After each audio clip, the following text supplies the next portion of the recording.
صلہ رحمی نہ کرنے والا، رشتے ناطے توڑنے والا اس رات میں نہیں بخشا جاتا۔ والدین کا نافرمان نہیں بخشا جائے گا، خنزیر کھانے والا نہیں بخشا جائے گا، شراب کا عادی نہیں بخشا جائے گا، جھگڑالو مسلمان نہیں بخشا جائے گا۔ نحمدہ و نصلی علی رسولہ الکریم، اما بعد۔ رمضان کا مقدس، پر نور اور بابرکت مہینہ گزر رہا ہے، اور خاص طور پر رمضان کا آخری عشرہ خلاصہ رمضان ہوا کرتا ہے۔ سرکار دو عالم صلی اللہ علیہ وسلم نے ارشاد فرمایا کہ آخری عشرہ گردنوں کی جہنم سے خلاصی اور آزادی کا عشرہ ہوتا ہے۔ انما الاعمال بالخواتیم، اعمال کا دار و مدار اختتامی حالت پر ہوتا ہے۔ قرآن کریم میں اللہ نے فرمایا ختامہ مسک، خاتمہ خوشبودار ہونا چاہیے۔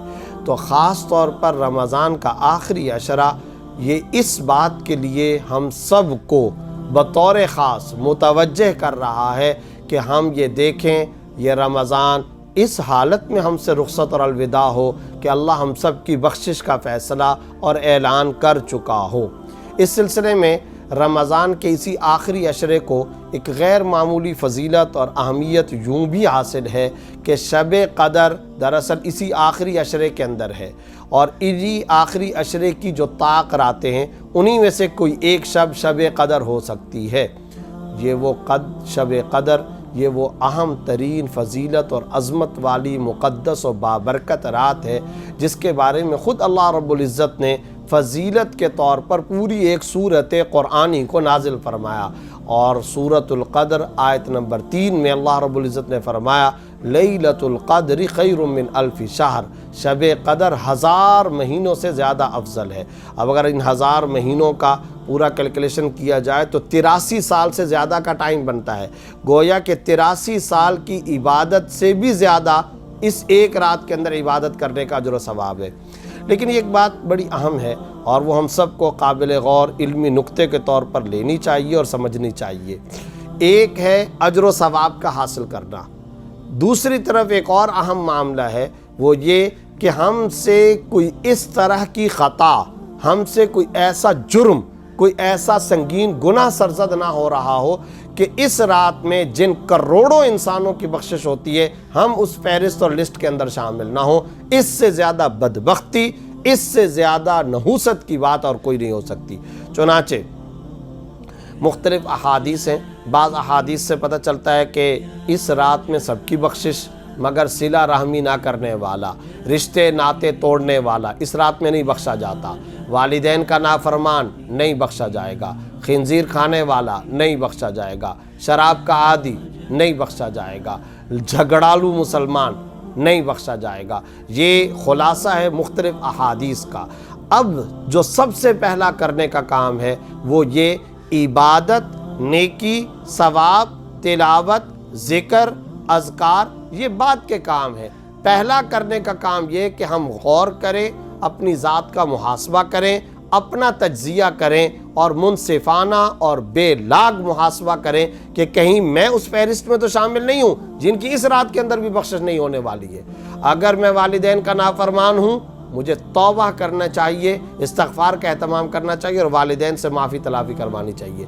رشتے ناطے توڑنے والا ہوں، آج کی رات یعنی شب قدر اور یہ آخری عشرہ شامل ہونا اور اس کے اندر مجھے عبادت کے اندر لگنا، مشغول ہونا، یہ بات کا معاملہ ہے۔ پہلے جن سے میں نے قطع تعلق کیا ہوا ہے، جن رشتہ داروں سے میں نے کٹ آف کیا ہوا ہے، ان سے میں تعلقات کو بحال کروں۔ اللہ بچائے، مسلمانوں میں تو ویسے عام طور پر نہیں ہوتے، لیکن پھر بھی ہمارے اوورسیز مسلمانوں کے اندر یا بعض ترقی یافتہ ممالک میں سوکال وہاں ایسے مسلمان بستے ہیں جو خنزیر کا گوشت کھاتے ہیں۔ تو اگر کوئی خنزیر کا گوشت کھانے والا ہے، توبہ کرے، عزم کرے، پکا استغفار کرے، پختہ ارادہ کرے کہ میں آج کے بعد اس حرکت کی طرف نہیں جاؤں گا۔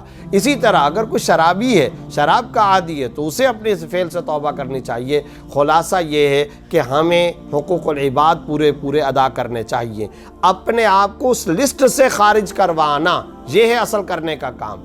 اس کے ساتھ ساتھ جو دوسرا اہم ترین نقطہ ہے وہ یہ ہے، رسول اللہ صلی اللہ علیہ وسلم کے بارے میں بخاری کے اندر حضرت ام المومنین عائشہ صدیقہ رضی اللہ تعالیٰ عنہا کی یہ روایت موجود ہے۔ اذا دخل العشر الاواخر شد میزرہ احیا لیلہ وایقظ اہلہ۔ آپ صلی اللہ علیہ وسلم آخری عشرے میں 3 کام فرماتے تھے۔ کمر کس لیا کرتے تھے عبادت خداوندی کے لیے، راتوں کو شب زندہ دار ہو جایا کرتے تھے، پوری رات عبادت کے اندر۔ اور تیسرا کام ایقظ اہلہ، اپنے اہل و عیال کو عبادت کے لیے جگانے کا اہتمام فرمایا کرتے تھے۔ تو پہلا کرنے کا کام، اس لسٹ سے اپنے آپ کو خارج کروائیے جن لوگوں کی اس رات میں بھی بخشش نہیں۔ دوسرا کرنے کا کام جو بخاری کے اندر ام المومنین عائشہ صدیقہ رضی اللہ تعالیٰ عنہا روایت بیان فرما رہی ہیں، ہمیں بھی اپنے گھر والوں کو جگانے کا اہتمام کرنا چاہیے ان راتوں میں، یعنی آخری عشرے کی راتوں، بالخصوص طاق راتوں کو شب زندہ دار ہو کر کے ہمیں گزارنا چاہیے۔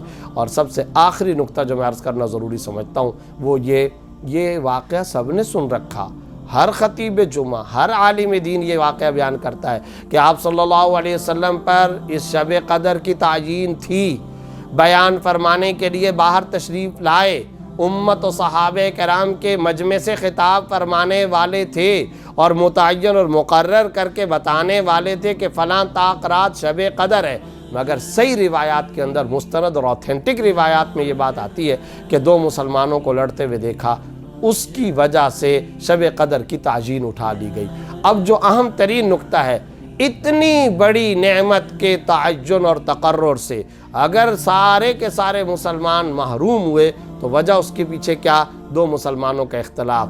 پتہ چلا آخری عشرہ والدین کی فرمانبرداری کی طرف متوجہ کر رہا ہے، خنزیر و شراب سے توبہ کی طرف متوجہ کر رہا ہے، عداوت، بغض اور نفرت اور رشتے ناطے توڑنے سے اجتناب پر متوجہ کر رہا ہے، اپنی اور اہل خانہ کی عبادت خداوندی پر متوجہ کر رہا ہے، اور سب سے آخری بات یہ ہے کہ مسلمانوں کے درمیان میں افتراق اور انتشار اور شذوذ اور نفرت نہیں ہونی چاہیے، اتحاد، یکجہتی، یہ ہے اس آخری عشرہ رمضان کا حقیقی فلسفہ اور پیغام۔ اللہ ہمیں اس آخری عشرہ رمضان کے اس حقیقی مغز، روح، حقیقی فلسفے، مؤثر پیغام کو اپنی زندگیوں کے اندر ڈھالنے کی توفیق عطا فرمائے۔